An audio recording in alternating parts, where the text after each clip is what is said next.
Bueno, como ya dije, han pasado muchísimas cosas en estos meses, de modo que voy a intentar hacer una valoración global sin caer ni en la numeración ni en el desarrollo eterno. En primer lugar, hemos sido testigos de por qué la clase dominante no quería a Trump. Es algo que ya sabía, pero que se ha visto todavía más en estos meses.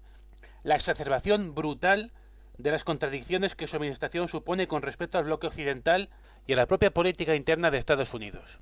En la política interna, pues bueno, hemos visto como el asesinato de una mujer, Rene Wood, a manos de la policía en Minneapolis, ha provocado toda una revuelta contra los ICE, o ICE, ICE, vaya. Han sido unas protestas amplias, protagonizadas por sectores, digamos, sectores progres, sectores woke, sectores interseccionales, también ciertos sectores inmigrantes, que están ideológicamente mediados por el lobby migratorio que representa un sector dominante de la gran burguesía, que básicamente quiere eso, mano de obra barata. Y la estrategia del caos también. Porque poner a las masas entre la espalda y la pared ya hemos visto que es muy efectivo. Y lo digo por experiencia. Yo formé parte de esos espacios políticos interseccionales y sé que aunque no estábamos pagados por ellos, éramos más pobres que las ratas, las cosas como son, pero nuestra agenda estaba totalmente influenciada por esos medios que siguen intereses espúreos y que marcaban nuestro estado de ánimo, ya que no solamente nos informamos por esos medios, porque los otros eran fascistas para nosotros. Y eso incluye caos en la red, que básicamente hacía copia-pega de todo lo que encontraba por ahí. En gran medida, por lo menos. De modo que, bueno, pues eso, blanco y en botella. Lo mismo, pero en Estados Unidos. Aquí, bueno, los demócratas tienen mucho que decir, las ONGs y todo eso, eso ya lo sabemos, de modo que no voy a profundizar mucho en eso, pero sí podemos ver cómo aquellos sectores que están más quietecitos, más calmados, más anestesiados con un gobierno demócrata, en el caso de un gobierno republicano, se echan a las calles y protagonizan manifestaciones muy numerosas y muy incluso combativas. Eso también se vio con las protestas del No Kings, que eran un eco indirecto de la guerra de la independencia, cuando protestaban contra la corona británica, diciendo que Trump tenía tintes monárquicos, tintes autoritarios. Pero yo creo que más meollo tiene las contradicciones externas, cómo ha provocado cierta pelea en el bloque occidental, y que al final se ha saldado en nada y ha demostrado hasta qué punto no deja de ser una pantomima, de cómo incluso elevando al máximo las contradicciones intraimperialistas, digo aquí intraimperialistas y no interimperialistas, porque es el mismo bloque imperialista básicamente, pero con sus contradicciones, porque la contradicción es universal, recordemos, pues hemos visto que incluso llevándolo hasta el máximo con el tema de Groenlandia, para que nos hagamos una idea, Donald Trump tiene como bandera la compra de Groenlandia, debido a que, bueno, a sus minerales, a que no quieren tener a que no quieren tener a Rusia como vecino, pese a que solamente le separe el estrecho de Bering, o sea que ya son vecinos, pero en fin. Y con esa lógica y la idea de construir un hemisferio netamente americano, netamente estadounidense, la doctrina Monroe, renacida bajo la égida de Trump, es decir, todo el continente americano para Estados Unidos, como se vio también con el secuestro de Maduro, pues todo eso solamente ha servido ¿para qué? Para absolutamente nada. Algunos estados europeos mandaron contingentes que se cuentan con una sola mano, y algunos de ellos, como en el caso de Alemania, volvieron atrás, con las amenazas arancelarias de Donald Trump, porque Donald Trump amenazó con poner aranceles y no aceptaba la anexión de Estados Unidos. Pues ahí, que es una amenaza real, es una amenaza a la integridad europea, porque pertenece a la Unión Europea, o al menos a un país de la Unión Europea, no hicieron nada. Y Putin, que en ningún momento ha amenazado con anexionarse a ningún país de la Unión Europea, recordemos que Ucrania no es ni de la OTAN ni de la Unión Europea, ahí, pues bueno, ya hemos visto, han enviado armas, han enarbolado la idea del rearme, y en cambio, Donald Trump, cuando se amenazaba, hicieron el ridículo, el espectáculo más vergonzoso posible. Pero es que incluso Donald Trump tampoco estuvo dispuesto a llegar hasta el final, porque al final hubo un principio de acuerdo que no implicaba, al parecer, la soberanía de Estados Unidos en Groenlandia, de jure al menos, y aún así retiró la amenaza arancelaria. Para que veamos hasta qué punto esas contradicciones, aunque inquieten a los capitalistas y prefieran a Biden y a los demócratas, que está mucho más alineado con el capital que llaman globalista los conservadores de ahora, que es básicamente capital financiero más internacionalizado y cosmopolita, aunque les inquiete, la sangre no llega al río. No es una contradicción antagónica que lleva al conflicto, que lleva a la ruptura, que lleva a la guerra abierta. No, en absoluto. Estamos básicamente ante dos estrategias diferentes de gestión del capitalismo, por dos facciones diferenciadas. Una que es, como hemos dicho, el gran capital financiero, cosmopolita e internacional, y por otro, un conglomerado de intereses burgueses bastante heterogéneos.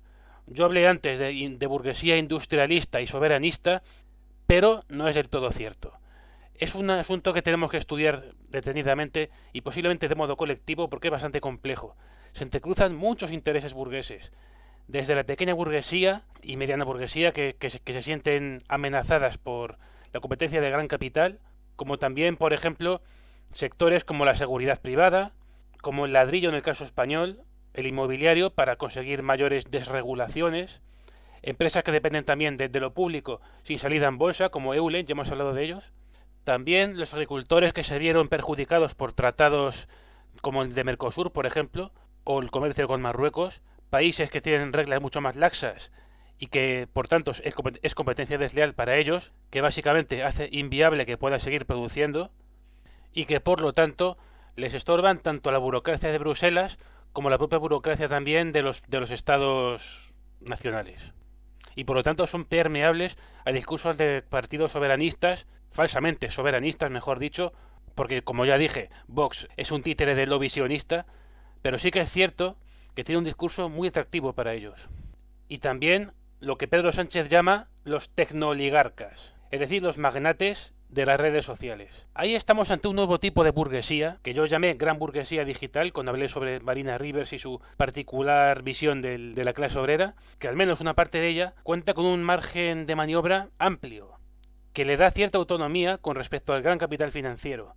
Por ejemplo, ni TikTok, ni Telegram, ni X de Elon Musk, antiguo Twitter, cotizan en bolsa, por lo cual no está sometido a ciertas normativas y restricciones. Sus dueños cuentan con todo el poder de decisión prácticamente. No hay capital bancario como inversores. Pero bueno, esto ni pinchan ni cortan las decisiones. Básicamente quienes parten del bacalao son los dueños de esas compañías. Y no solamente eso, sino que ellos además cuentan con su propia lógica. Ellos necesitan polarización, necesitan opiniones enfrentadas para que su contenido circule, para que haya comentarios, para que haya retweets, para que haya beef, como se dice ahora, para que haya conflicto. El algoritmo premia eso.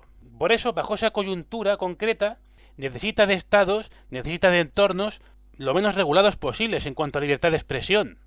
Eso tiene su trampa, claro, puesto que voces verdaderamente disidentes, como la mía, por ejemplo, o la de otros compañeros, es minimizada y es reducida casi a la irrelevancia, porque el algoritmo es muy cabrón. Y hay muchas veces que te oculta, que me lo digan a mí, por ejemplo, o a Moisés. En todo caso, sin esas plataformas, muchos de nosotros no nos hubiésemos formado ni politizado como hicimos ahora. Algunos han acabado en posturas como el wokismo o la nueva derecha, pero otros como yo hemos conocido el marxismo gracias a ellos. Bueno, gracias a ellos. Bueno, sí, técnicamente sí. Gracias al puñetero Zuckerberg fue cuando empecé a leer sobre comunismo, por ejemplo. Por eso, aunque esas redes sociales moldeen muchísimo la sociedad hasta el punto de que condiciona revueltas y cuestiones de todo tipo, e incluso moldeen el debate político para sus intereses, ofrecen una ventana de oportunidad, un resquicio que nosotros aprovechamos.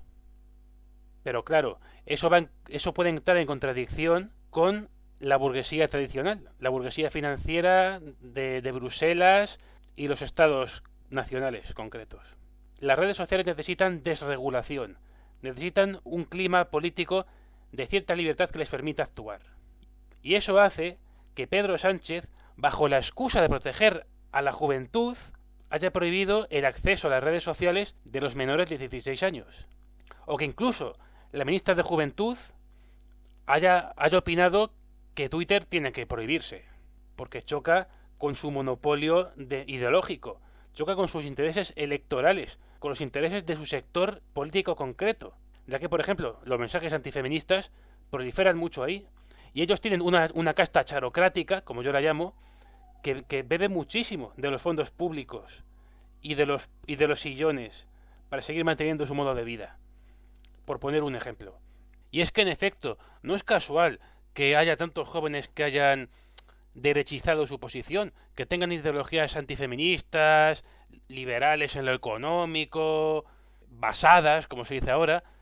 Todo eso parte porque ahora mismo ven mucho las redes sociales, ven mucho YouTube, ven mucho TikTok, ven mucho, yo no sé cómo ya lo ven en TikTok porque anda que no censuran ahí, maldita sea. Ven mucho Instagram, ven una serie de redes sociales que difunden esos mensajes. Eso es real, efectivamente. Pero esto no lo hacen porque les preocupen los menores, ni mucho menos. Ya hemos visto en la lista Epstein cómo a la clase dominante le preocupan los menores, en efecto, pero para asuntos mucho más turbios. No tengo palabras para lo que se ha desclasificado allí. Eso por no hablar de que, según dicen algunas fuentes, en las saunas del suegro de Sánchez habría menores prostituyéndose. No, a la clase dominante no le preocupan los menores, ni le preocupa ningún sector del pueblo. Le preocupan sus intereses. Y el hecho de que los chavales se informen cada vez más por las redes sociales y por medios, digamos, alternativos, aunque su línea sea errónea o sea manipulada, o no se corresponda al 100% con la realidad, es un problema para ellos, puesto que ellos están viendo cómo la juventud se les está escapando de las manos, y eso no lo pueden permitir. Y si además con ello cercenan la libertad de expresión del resto, de toda la población en general, mejor para ellos todavía. Puesto que esta medida no será la única, también van a meter mano a los algoritmos. Van a disciplinar a las redes sociales no solamente para que verifiquen la edad de los usuarios, sino que también quieren disciplinar el algoritmo y el propio contenido también de la web. Y con esto se ha sacado de la manga, encima la cumbre mundial de los gobiernos de Dubái, que ya ves tú ahí qué cojones tiene que decir el tío.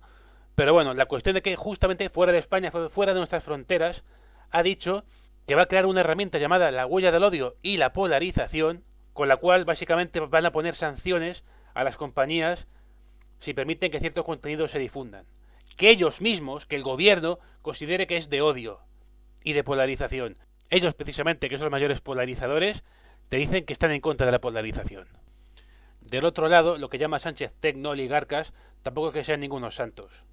Como ya dije, a ellos les interesa que haya cierta libertad de expresión, pero básicamente para que se peleen y para que el flujo de datos siga fluyendo, valga la redundancia. Y recordemos que el propio Elon Musk también tiene intereses puramente capitalistas industrialistas, en el sentido de la producción tradicional. Tiene Tesla, tiene SpaceLink, tiene contratos con el gobierno de Estados Unidos en materia de defensa, de inteligencia militar, y por lo tanto saldría beneficiado en la reindustrialización de Estados Unidos o incluso también en la anexión de Groenlandia por todos los recursos minerales que tiene. Su relación con el capital financiero es menos estrecha que otros sectores. De hecho, en abril de 2025, los bancos de Wall Street vendieron la última porción de la deuda que contrajo Elon Musk por la compra de X. Bueno, del antiguo Twitter. Esa burguesía además puede ser la vanguardia de la instauración de una suerte de distopía cyberpunk, en la cual todos los usuarios, todos los ciudadanos convertidos en usuarios de Internet universales, sean monitorizados, controlados y dirigidos por todas esas plataformas digitales, en una especie de gran hermano digital. El propio Elon Musk incluso está hablando hasta de implantar chips cerebrales o que nuestros hijos sean criados por robots, para que nos hagamos una idea. En el gabinete de Trump, además, hay partidarios de esa especie de tecnocracia digital y distópica al estilo cyberpunk, que básicamente supondría un nuevo tipo de dictadura de tiranía jamás vista. O sea que sí, lo que Sánchez llama tecno-oligarcas es un peligro. De hecho, está tan de moda entre la izquierda despotricar contra los tecno-oligarcas que también se ha sumado al carro Pablo Iglesias, llamándolos tecnocapitalistas y abogando por la nacionalización de las redes sociales. La verdad es que no sé qué me daría más miedo, si Musk o Pablo Iglesias al frente de dichas redes. Ya dije en el anterior programa que Podemos lo que quiere es un capitalismo de estado distópico a la China. O sea que eso no solucionaría nada. Y en su caso en una vertiente transgenerista e interseccional en todos los sentidos. Es decir, el pensamiento único impuesto. Esta vez sí de forma brutal y radical. De hecho, toda la izquierda, a la izquierda incluso de Podemos, está sumándose al carro y me he encontrado con carteles a imitación soviética diciendo: elimina tu Telegram, borra tu cuenta de Telegram. Si solamente fuese un mindundi de las redes, pero es que tenemos a Ramón Espinar, el tertuliano este que había sido de la Juventud Sin Futuro y que ahora está totalmente apoltronado, con un tuit en el que aparece Pedro Sánchez, generado por inteligencia artificial, en el cual está caracterizado de comunista, también al estilo cartel soviético, acompañado del texto: formados desde las 16 esperando que Dirty Sánchez, recordemos que Elon Musk se refería a Sánchez como Dirty Sánchez, dé alguna orden para defender la patria de la injerencia de los tecnoligarcas. Váyanse al carajo, gringos de mierda. Básicamente emulando al revisionista de Hugo Chávez. Para que veamos hasta qué punto están totalmente perdidos estos personajes. Con todo esto, por muy radicales que se pinten, y como siempre, acaban cerrando filas en torno al gobierno, al régimen del 78 y al capital financiero de Bruselas. Pero por un momento vamos a asumir que es que en esta pugna interburguesa es el capital financiero el mal menor, y que tenemos que ir contra los tecnooligarcas, contra los tecnocapitalistas, en pro de defendernos contra un futuro distópico que será mucho peor si Elon Musk, el de Telegram y toda esta gente toman el poder absoluto, junto con sus representantes políticos, Donald Trump, Abascal y todo eso. De acuerdo, ¿qué estáis haciendo para impedirlo? ¿Hay una resistencia popular que pueda hacerle frente? La respuesta es no. Y eso se debe a que la izquierda interseccional ha dejado el panorama social, político, militante y en general popular como un solar. Lo ha destruido, lo ha triturado. No hay ningún atisbo de unidad ahora mismo para poder enfrentar a ninguna amenaza. Y es que está en su naturaleza, incluso cuando estaban a la ofensiva, cuando estaban como las revueltas que hubo en Chile, allá por octubre del 19, que culminaron, como sabemos, en un proceso constituyente, la victoria de Boric y todo eso. Pero ¿qué pasa? Que como siempre, al replegarse sobre el mal menor, que obviamente tiene que ser la progresía vinculada al capital financiero, como de costumbre, y a que su ideología es infumable, e hicieron la constitución más densa, más extensa y más terrible que se puede imaginar, hubiese sido la primera constitución de cuño interseccional de la historia, y por lo tanto la más densa, como no, porque estaba lleno de cláusulas y de lenguaje de mierda inclusivo y todo esto, pues claro, obviamente fue rechazada en referéndum, ¿cómo no? Totalmente desvinculado de las masas. Así que claro, incluso aunque algunos comunistas lo pintaban como el mal menor, a Boric y todo eso me refiero, porque claro, ¿cómo va a ganar el nazi de Kast? Votemos para parar al nazi de Kast. No, por favor, que no gane. Pues mira qué pasó. Pues que ganó.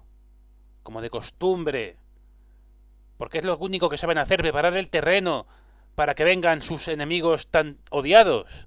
Y volviendo a España, es que Podemos lo que quiere es enfrentar al pueblo entre sí. Todos sus discursos, todas sus políticas van encaminados a eso. Nos decía Mao que había que tratar con mucho cuidado las contradicciones en el seno del pueblo. Pues estos no. Estos las exacerban hasta volverlas antagónicas a ser posible. Tenemos varios ejemplos de actualidad, no voy a irme muy lejos. Esta vez no voy a irme a cuando ellos gobernaban. Hay ejemplos ahora muy recientes. Por ejemplo, cuando se rechazó el escudo social, llamó rentistas a personas que no eran grandes tenedores, sino que eran trabajadores, o por lo menos pertenecían a los sectores populares, gente que no era rica, que tenía pocas casas, que no tenía muchos ingresos, y que la inquiocupación les estaba generando unas pérdidas muy grandes y unos dolores de cabeza. Saltan casos a diario. Por ejemplo, había un hombre divorciado que tuvo que vivir en la calle, porque no pudo volver a su casa porque estaba ocupada.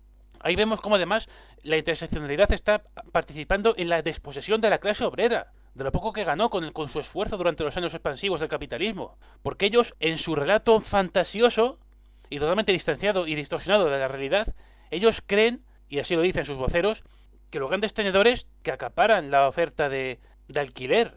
Y no es así. Según cifras del Banco de España, es el 8%. E incluso otros estudios que critican al Banco de España por ser demasiado conservador y tirar a la baja en sus estimaciones y aplicar casos concretos y fuentes más oficiales y de comunidades y más sobre seguro, lo dan un 10%, es decir, solamente 2 puntos porcentuales más. Vamos a escuchar, de hecho, un par de testimonios muy cortos, porque tampoco puedo extenderme por desgracia. Primero, de una asociación, escuchémosla, por lo menos a una de ellas. Hola Irene, soy la Paqui, una pensionista, rentista, como tú nos llamas, que tuve que acampar en la puerta de la casa de mi difunta madre porque tenía unos inquilinos que ni pagaban ni se querían ir. Gracias a la ley antidesahucio que tú promueves. ¿Y tú eres la que dices que defiendes a los pensionistas? No me hagas reír, Irene, no me hagas reír. Ya veis, toda una rentista. Y ahora a una pareja que habló en boca de todos. ¿Ustedes son víctimas de ocupación? O de ocupación o de inquilinos morosos que se metieron y solo pagaron un mes y nos han deshecho la casa y la vida y todo. Nos han deshecho todo, hijo mío. Claro que es escudo social, pero si estamos pagando todos sus gastos con 900 euros de pensión que tenemos, esto nos ayudaba. Aquí era Sumar, no era Podemos, como podéis ver. Pero bueno, se estaba como riendo, luego dice, ay, mi solidaridad, repugnante, repugnante. El escudo social es una chapuza. Obviamente la fórmula liberal tampoco me convence, tampoco es la solución. El Estado tendría que intervenir a fondo, tendría que derribar zonas antiguas, construir edificios más altos, pero sobre todo yo creo que habría que hacer una transformación radical del tejido productivo y hacer que esa España vaciada deje de serlo. Minimizar en todo lo posible la contradicción del campo y ciudad. Granjas colectivas y estatales, industrias rurales, proyectos también individuales en las primeras etapas, etcétera, etcétera. Pero claro, vamos a hacer chapuzas, ni siquiera vamos a hacer algo más asimilable para un estado capitalista como el actual, como hacer mucha vivienda social, para meter a la gente vulnerable y no enfrentarla con la que está un poco menos mal, reubicándoles en viviendas sociales y al mismo tiempo haciéndoles participar en programas de reinserción social obligatorios, por ejemplo, pues no, hacerlo como el culo. También han dejado un yermo, un páramo, en lo referente a la relación entre hombres y mujeres. Desde bien pequeñitas, a las chicas se les enseñan a odiar al hombre, a que el hombre es el enemigo, y a que en caso de conflicto entre hombres y mujeres, la razón siempre la tiene ella, y él siempre es el villano. A finales de enero, una mujer de 67 años asesinó a su marido mientras dormía, amputándole el testículo, además. En las redes sociales, al menos en algunas publicaciones, se llenó de comentarios jocosos, riéndose de la víctima. Algo habrá hecho, qué ropa llevaba, deshumanizando a la víctima en base a agravios percibidos, de una forma totalmente demagoga, además, y revanchista. La misandria se ha normalizado brutalmente con este puñetero discurso. Esto fue anterior a Podemos, esto no se le puede achacar a Podemos, por supuesto, pero lo continuó y lo profundizó, junto con el PSOE, por supuesto, porque todos son en esencia interseccionales, unos más radicales que otros, pero todos interseccionales. Y esto no va a tener el agravante de violencia de género. Y todo eso gracias a la Ley Integral de Violencia de Género, según la cual solamente puede venir el odio hacia una persona por el hecho de ser de ese sexo si es de parte del hombre. Eso quiere decir que en este caso concreto no va a haber ningún tipo de agravante por odio, por ser del sexo opuesto, a pesar de que la amputación de un testículo, un órgano específicamente masculino, por mucho que los transgeneristas digan lo contrario, apunta a un odio hacia el hombre por el hecho de ser hombre, en este caso. De hecho, las primeras pesquisas, o hipótesis mejor dicho, apuntan a que fue un ataque de celos, lo que antes se conocía como crimen pasional, antes de que fuese considerado tabú. ¿Los celos quieren decir que consideran a la pareja inferior por el hecho de ser de sexo opuesto? No. Puede ser simplemente que es posesivo, sin más. Pero esto aplica tanto a ellas como a ellos. Y en cambio, si esto hubiese sido al revés, el discurso feminista lo tiene bien clarito. Es celoso porque considera que la mujer es de su propiedad, por el hecho de ser mujer, y no por el hecho de ser su pareja, sin más. En fin. Otro punto en el que se aprecia la labor disgregadora de la izquierda interseccional, como no, es en la cuestión migratoria. Tenemos a personajes como Ramón Espinar, como el kiosquero de Podemos y toda esta gente que son tertulianos en la televisión y que se dedican a llamar racistas a los vecinos que simplemente que no quieren delincuencia en sus barrios. Porque ni siquiera es por cuestiones culturales, por cuestiones de desplazamiento demográfico, que la hay. Es simplemente que no quieren delincuencia en sus barrios. Ya sea por narcopisos, ya sea por centros de menas, por cuestiones que objetivamente son conflictivas. No son tontos, al final lo ven. Que no estamos en 2018, que ha pasado tiempo y ya se está viendo lo que hay, joder. Pero lo peor ha sido Irene Montero. Ay, muy a mi pesar, voy a poner otro vídeo suyo. El vídeo ya es corto de por sí, pero voy a poner unos recortes mínimos, porque mi principal alérgeno es Irene Montero, precisamente. Que por cierto, ese vídeo era sobre un discurso en el cual se vanagloriaban de la regularización de 500.000 de inmigrantes ilegales. Quiero pedirles a las personas migrantes y racializadas que por favor no nos dejen solas con tanto facha. Aquí simplemente corto para que veáis el lenguaje corporal tan asqueroso que tiene. ¿Por qué se menea así? Parece más una rabieta, una pataleta de niña pequeña. ¿Qué está haciendo? ¿Por qué se balancea de ese modo? ¿Quiere transmitir vehemencia? Porque eso para nada lo transmite. En todo caso parece una histérica. En todo caso, volveré a poner lo último para que escuchéis con atención. Atentos. No nos dejen solas con tanto facha. Es que aquí ni siquiera es original. Está inspirando cierta pintada que hace años se hizo relativamente viral entre el progredío, mucho más endófoba que lo que dice Irene Montero. Esa pintada, que yo la vi por última vez difundida por un comunista, un supuesto comunista que odia a su pueblo en realidad, ya ves tú que va a transformar odiando a su pueblo, y eso además de que comparte fotos de un montón de morralla bolivariana, revisionista y oportunista y reformista, como puede ser Hugo Chávez, Maduro o Evo Morales, que terminaron de hundir al socialismo en el imaginario popular. Pero bueno, en todo caso es mucho más endófoba de lo que ya dijo Irene Montero, que ya era de por sí bastante. Ojo con lo que dice. Por favor, inmigrantes, no nos dejéis solos con los españoles. En comparación, lo que dice Irene Montero puede parecer mejor, debido a que todos los que no piensan como ellos son fachas, y cada vez somos más los que no pensamos como ellos. O sea que está diciendo que los españoles son inherentemente peores que los inmigrantes, salvo los que ya votan a ellos, que son 4 gatos. Cuando precisamente muchos de ellos, de los que vienen, son más conservadores que los españoles. No están deconstruidos precisamente, ni educados en la igualdad de género, ni en la perspectiva de género, para nada. Muchos tienen una visión también muy religiosa, muy conservadora, misógina, machista. Claro que sí. No digo que todos, pero hay muchos de ellos que sí. Son iguales o peores que aquellos fachas que queréis sustituir. Sustituir según lo que decís vosotros, vaya. Claro que yo quiero que haya reemplazo de fachas, reemplazo de racistas, reemplazo de vividores. Reemplazo de vividores. Efectivamente, Irene Montero. Ojalá también seas reemplazada tú. Y dejes de chupar del bote, de los impuestos, de aquellos a los que insultas. Y que lo podamos hacer con la gente trabajadora de este país, tenga el color de la piel que tenga, sea china, negra, marrona. Marrona. Bueno, esto se ha hecho muy viral y bueno, es una ridiculez como portavozas. Un acto con diferentes portavoces y portavozas. Pero aquí es una prueba de cómo mira solamente a la gente, no como gente que pueda tener un proyecto distinto al suyo. Los están deshumanizando. Ellos son más racistas en ese sentido que la derecha. Porque mientras que la derecha ve culturas, ellos ven razas. Nada más. Y de hecho ya hemos visto cómo con Endongo son terriblemente racistas. Cuando hay algún negro o de otras razas que les lleva la contraria, son lo peor que hay. Es tremendo. Y esto se debe a que son un copia-pega del wokismo de Estados Unidos. Que son racialistas, son pseudo-racistas, incluso cuando pretenden ser antirracistas. Y de hecho se ve en la palabra marrón. Bueno, marrona, dice ella, pero esa palabra, brown, se dice mucho en Estados Unidos o relativamente mucho en los últimos años. Pero aquí en España, jamás. Es una marcianada como una casa. Pero al mismo tiempo también son unos lameculos con China. Vuestra querida China es muy restrictiva en materia migratoria, en ciudadanía, en residencia, en todo.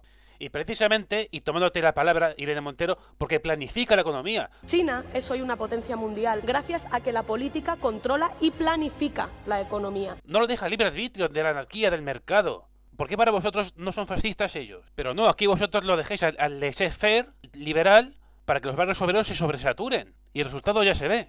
Pero a vosotros os da igual porque los veis como fetiches andantes. Veis a los barrios obreros como zoológicos humanos. Porque no los veis como personas en realidad, sino como meras pigmentaciones de piel.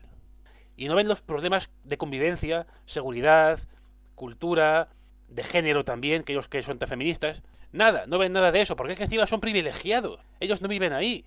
Pero bueno, para concluir con este vídeo, hay quien ve en esto una confirmación de que Podemos está llamando a la sustitución, al reemplazo étnico, y otros que dicen que es una mera provocación. Yo creo que ambos tienen razón. Por un lado, ya hemos visto cómo desprecian a los españoles, pero es que eso viene de muy de atrás, del sustrato político del que nacen, ya lo hemos visto. Pero al mismo tiempo, buscan enfrentamiento. Ellos necesitan de la polarización. Necesitan que el otro bando se enfade mucho, que hable de ellos, que les insulte. Ya hemos visto que Revuelta ha pegado carteles en el bar Garibaldi. Han caído como gilipollas, han caído como tontos en la trampa que les ha puesto Podemos. Y precisamente por eso Podemos ha triunfado, ha ganado. Porque Podemos precisamente busca eso. Que digan, ¡ay, nos atacan, nos insultan! ¿Ves cómo Podemos hace falta para frenar el fascismo, para frenar la ultraderecha? Se lo han puesto en bandeja, los muy idiotas. Y de hecho, una confirmación de que Podemos ha triunfado en esta estrategia es que aquí estoy yo y tantos otros hablando de ellos. ¿Que puede enfadar a mucha gente? Sí. ¿A la mayoría? Puede que a la mayoría efectivamente le haya enfadado mucho. Pero es que ellos no buscan los votos. Desde el programa número 1 de este podcast ya lo estoy diciendo. Ellos no buscan crecer en gran medida, como antes que sí tenían vocación de mayorías. Ahora no. Ahora le bastan con unos pocos escaños, no demasiados. No tienen que dar eso paso a nadie, salvo quizás a Sumar, su enemigo mortal. No hace falta eso para que puedan influir de forma decisiva a nivel cualitativo en ciertas decisiones como la regularización masiva de inmigrantes, con la cual presionó a Sánchez, o para futuras investiduras, o para la calle, para agitar en la calle en el Parlamento, siguiendo la táctica leninista, aunque ellos no lo sean. Y por supuesto, para asegurarse los sillones. Todo eso ya lo tiene. Es que su nicho ya lo tienen. Solo necesitan fanatizar a esa población que ya está lobotomizada y fanatizada para que le siga votando, básicamente. ¿Cómo vais a hacer frente a este nuevo capital, a estos nuevos tecnooligarcas, si habéis dejado un erial a vuestro paso? Si toda unidad popular ha sido dinamitada, mientras que los otros están tejiendo alianzas entre distintos sectores heterogéneos de la burguesía, al cual se está aferrando un sector de la clase obrera también y de la pequeña burguesía que está viendo cómo les habéis dejado totalmente tirados. Es imposible que lo consigáis. Y de hecho se está viendo las elecciones de Aragón, por ejemplo, cómo Podemos ha desaparecido. Han crecido otros partidos como la Chunta, que tienen una ideología similar. Pero la cuestión es esa. Vox ha doblado su representación. Crece elección tras elección y no lo veis. No veis vuestros profundos errores. Cómo fracturar a la sociedad os está haciendo más daño que bien.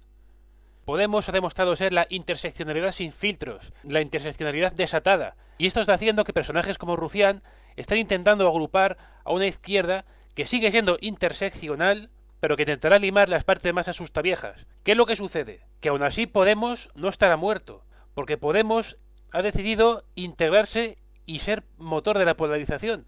Y a medida que la situación se haga más tensa, con Vox en ascenso, los discursos moderados van a quedar en segundo plano. Y Podemos, al calor de las luchas también en la calle, puede empezar a resurgir. Así que mucho ojo con ellos.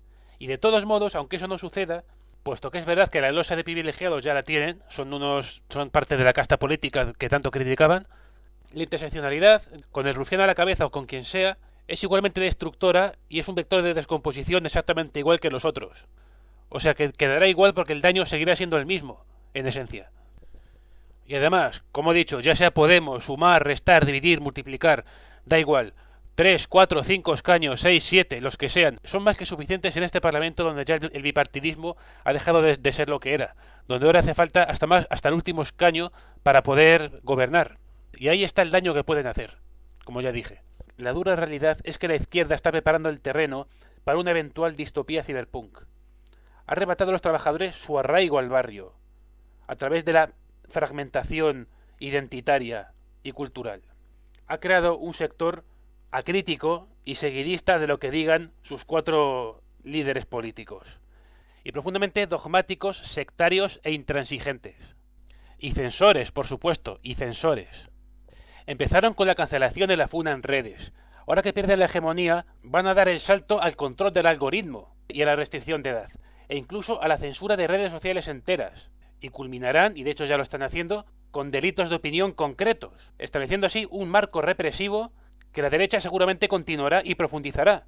Al mismo tiempo, en el plano físico están los scratches, los boicots e incluso las agresiones contra aquellos que intenten dar el salto al plano físico para exponer las ideas o simplemente debatir, o incluso presentar libros. Al mismo tiempo, aquello que decíais defender, los servicios públicos, el ferrocarril, por ejemplo, hecho unos zorros por el abandono, por la falta de inversión y por la privatización, que ha culminado en este terrible accidente, el accidente de Adamuz, que dejó, recordemos, más de 40 víctimas mortales. Y esto se extiende a la totalidad de servicios públicos, por ejemplo en la sanidad. Los médicos están en pie de guerra, en huelga indefinida contra el estatuto marco de Mónica García, debido a su falta de sensibilidad por su carga de trabajo, por ejemplo. Por otra parte, eliminar olivos, por ejemplo, y arrasar y terminar de arrasar la España vaciada ya de por sí bastante precaria y convertirla en un desierto de paneles solares, se alinea con la agenda de Musk. Elon Musk fue quien propuso convertir a España en la central eléctrica solar de Europa, a costa de la España vaciada, lo cual, por cierto, choca con los intereses de los agricultores. Por lo cual, como hemos visto, aunque Bruselas no es su aliado, el otro bando de la burguesía, con Elon Musk a la cabeza, tampoco lo es. Y ya he mencionado cómo la delincuencia está haciendo que las propias masas, puestas entre la espada y la pared, reclamen más seguridad ciudadana, más presencia policial en las calles, producto, en buena parte, por estas políticas abanderadas por la izquierda de inmigración masiva. Voy a decirlo así, porque yo que he estudiado un poco este fenómeno, he comparado Suecia con un modelo similar al de España, con respecto a su entorno, de inmigración más controlada y compatible culturalmente, y es que no hay color. Lo de Suecia es una brutalidad. Pues lo mismo lo tenemos aquí. Y ya he mencionado el tema de la vivienda, de cómo están enfrentando a los obreros que todavía conservan el fruto de su trabajo con aquellos que están desposeídos, cómo enfrentan hombres y mujeres, la destrucción completa identitaria. Y lo que es más grave, han instrumentalizado uno de los valores más elevados que tiene la humanidad, como la solidaridad, en pro de sus intereses de clase y de capital, y por lo tanto en contra de los intereses de la clase obrera y las masas populares. Esto ha hecho que se devalúe, que se desprestigie y que la mentalidad mezquina y egoísta gane terreno, por culpa de la izquierda interseccional, por abusar y pervertir ese concepto tan valioso. Les habéis hecho el trabajo, amigos, les habéis hecho el trabajo. Podría seguir, pero como hemos visto, al final son simbióticos. Lo que comienza la izquierda, la derecha lo continúa, y lo que la derecha inicia, la izquierda lo perpetúa también. Ya sea la ley integral de violencia de género, la reforma laboral o la ley mordaza. Al final, salvo con retoques y parches, lo continúan. Esto se ha visto con Javier Milei en Argentina. Ha sido más rupturista con respecto al tema ideológico-cultural, pero en lo material ha continuado con la destrucción de los servicios públicos iniciado con los kirchneristas, precisamente. Y algunos marxistas argentinos hablan de hecho del consenso neoliberal, porque más o menos están todos en la misma onda, pero es Milei que se está comiendo el marrón, porque es el que está más preparado para asumir esa carga. Francamente, a medio plazo veo el futuro muy negro. Esta guerra cultural, esta pugna política, encarna los miedos de la burguesía tradicional a verse suplantada o a verse subordinada por la nueva burguesía tecnológica.